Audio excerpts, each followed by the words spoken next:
Okay, in this video we're going to just continue talking about an introduction to statistics and just going over terminology and whatnot. A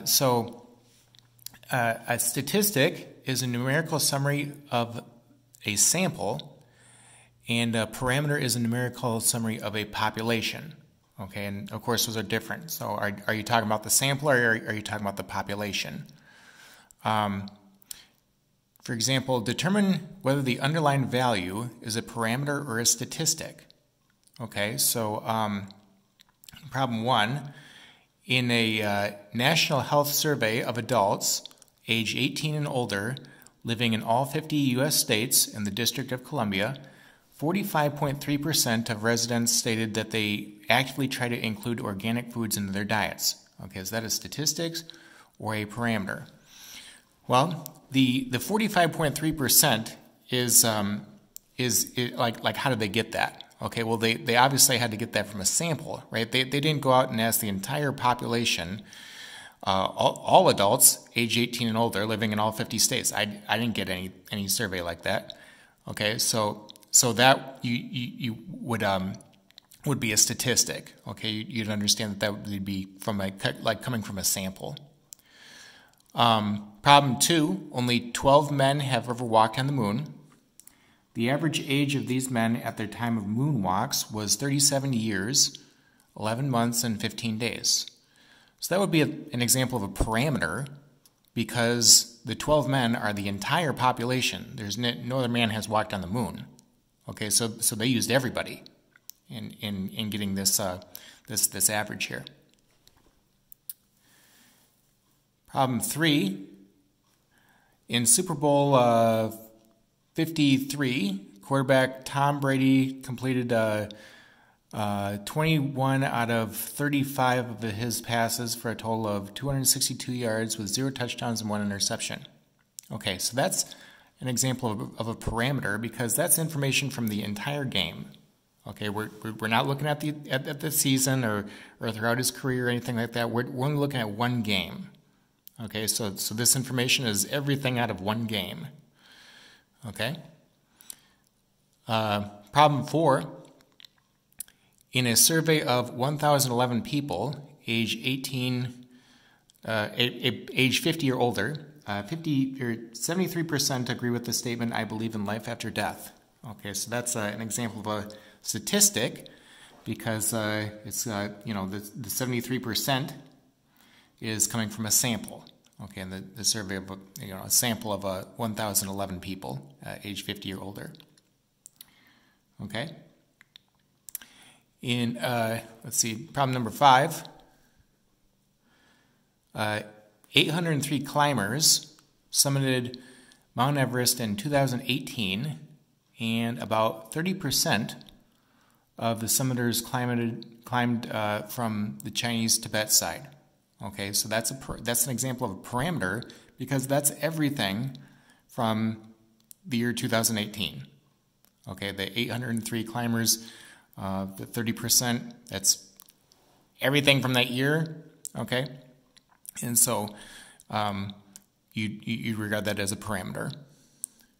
Now, when a research question is asked, typically as researchers, we are asked to identify certain variables of interest to us in the study. Okay, in statistics, variables are classified into 2 types. Okay, and that's called quantitative and qualitative.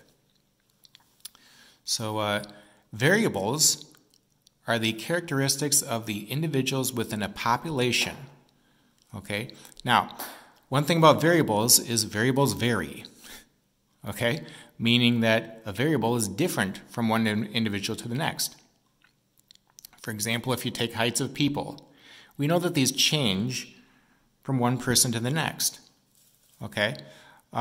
If everyone was the same height, it wouldn't be a variable. And not only that, it would not be interesting. Okay? Because if you knew the height of one person, you'd know the height of everyone. So it's important to notice that when we talk about a variable, that there's this change factor going on. Okay? Now, in statistics, we have 2 types of variables that we need to know. There's a qualitative variable, and that one classifies individuals based on some attribute or characteristic. And then there's a quantitative variable, which is a numerical variable on which arithmetic operations can be sensibly performed. Okay, arithmetic operations meaning, just if you take the basic 4, add, subtract, multiply, and divide, if it makes sense to apply these, 4 on the variable, then you'd call the variable quantitative. Okay, so we're not just looking at if the variable is numbers or not, and I'll talk about that soon. So classify the variable as qualitative or quantitative. Okay, problem 6, eye color. So eye color, you don't have numbers, right? So you can rule out the quantitative case, and that's a qualitative variable. Okay, that's an attribute or a characteristic of somebody. Is what color eyes do they have? So is gender. Okay, are they male or female? Okay, that's a way to classify somebody. Okay, again, you don't have numbers, right? So you can rule out the quantitative case. Temperature would be an example of a quantitative variable. Okay, because you can calculate the average temperature of a particular region, right? So one way that I like to think about if I have a quantitative variable is if I throw the word average in front of it. Okay, now we're going to talk about the word average quite a bit here, starting in chapter 3. But what goes on when you compute an average? Well, you have to add up all the numbers and then divide by the total, right? So there's arithmetic operations going on, specifically addition and division. Okay, blood pressure would be another example of a quantitative variable. So you calculate the average blood pressure of an individual over a given time span. Again, how do you get that average? Well, you'd have to add up all the numbers and then divide by the total, right? Religious affiliation, that'd be an example of a qualitative variable. Okay, again, you don't have numbers, right? So you can rule out the quantitative case. ACT score, that would be an example of a quantitative variable. So you could calculate the average ACT score for an individual or a group of people over a given time span. Again, how would you get that average? You'd have to add up all the scores and then divide by the total. Okay. Now you can further classify the two variables, quantitative and qualitative, into two subtypes. Okay.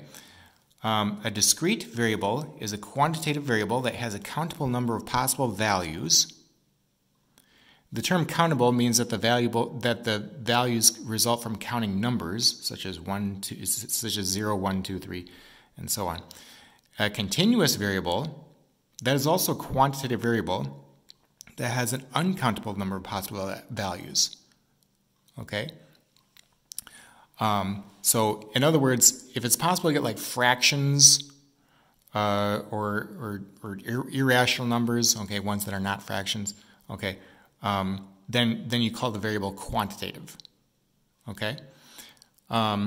So determine whether the quantitative variable is discrete or continuous. Goals in a soccer game. That would be an example of a discrete variable. And by the way, that's a continuous. That's a quantitative variable, right? Because you calculate the average number of goals scored in a game, right? How would you get that? You'd have to add up all the goals and then divide by the total. Okay, so there'd be arithmetic operations going on. That would also be an example of a discrete variable. Okay, since you can't score like a half of a goal, right? That doesn't make any sense. It's either a goal or it's not a goal. Okay, and so you would have results that come about from just counting numbers. Whereas weights of cars, that would also be a quantitative variable, right? Because you could calculate the average weight of a group of cars. Again, how would you get that average? You'd have to add up all the numbers and then divide by the total. That would be an example of a continuous variable, though. Okay, since you're not just going to have counting numbers when you look at weights of cars. Okay, in other words, it's possible that a car could weigh like 3,852.7 pounds. Okay, the 0.7 pounds, it means that the number is not just a counting number value. Okay. A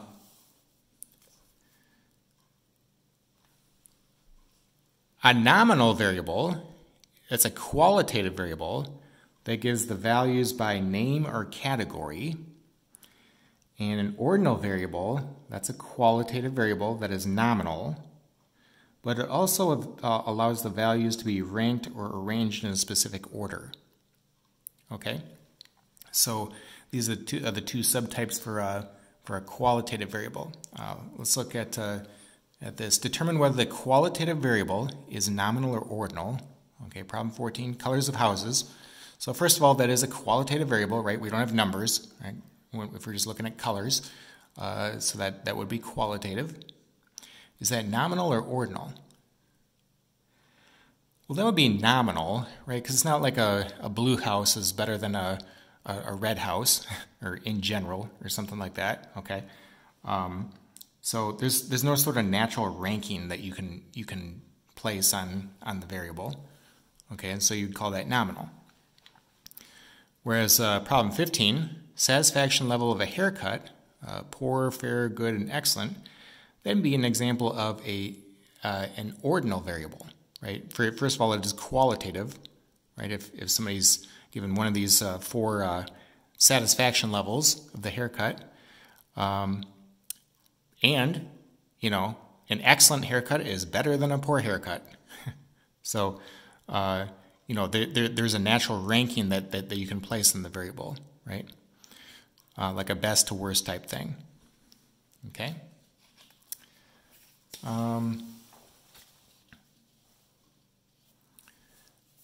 Let's do this one here. Classify the variable as qualitative or quantitative.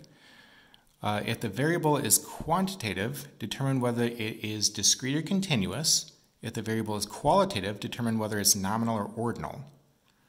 Okay, so salary, which is in dollars, we'll say, that would be an example of a quantitative variable that is continuous. Okay, so a quantitative variable, so in other words, why is it quantitative? Well, you're talking about money, right? So you could find the average salary that an individual makes over a given time span. Okay, how would you get that? You'd have to add up all the salary amounts and divide by the total. Okay, so there'd be arithmetic operations going on. That would be an example of a continuous variable. Okay, because it's possible that somebody could make, you know, in a year, let's say, $43,182.53. Okay, since the 53 cents would be like the fractional part of the number there, you're not going to get just counting number values, right? And so that would make this continuous. Problem 17, zip codes. Okay, so we have numbers. Now, one of the things that I want you guys to notice is that we're not looking at just if it's numbers as quantitative. No. So zip codes is numbers, right? However, that would be an example of a qualitative variable, right? It's not like one zip code is better than another one, right? or anything like that. By the way, you'd think of this as a zip code is a way that classifies a person based on where they live. Okay, and that would be nominal. Okay, not ordinal. So nominal or ordinal means that there's a natural order that you can place in the variable. Okay, and it's like what I was saying. It's not like one zip code is better than another zip code, you know, unless you're changing the variable. So you're not looking at crime rates or anything else, right? You're just looking at one number versus another number. Okay, so it's not like one number is better than another number. you know, unless you're looking at something else. Okay, so that's why I'd call this nominal. Problem 18, Major League Baseball teams, so like the Cubs, the Cardinals, etc. That would be an example of a qualitative variable. Again, you don't have numbers, so you can rule out the quantitative case. And that would be nominal.